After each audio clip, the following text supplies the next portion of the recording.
سر یہ بتائیے گا کہ اس وقت آپ کے ہمارے حلقے میں کیپٹن صاحب منصیرہ سے تشریف لا چکے ہیں اور کیپٹن صاحب ایک قداور شخصیت ہے مسلم لیگ نون میں، تو کیا سمجھتے ہیں کہ ان کا یہاں اس حلقے میں آنا یہ الیکشن والے دن نتائج کے اوپر اثر انداز نہیں ہوگا؟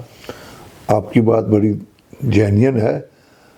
وہ نتائج کے اوپر اثر انداز ہونے کی کوشش انلیگل ویز سے جو کرے گا وہ تو انشاءاللہ ہم ایز اے ٹیم اس کو نہیں کرنے دیتے ہیں. میں سر لیگل بات کر رہا میں لیگل کی طرف بھی آتا ہوں. جی.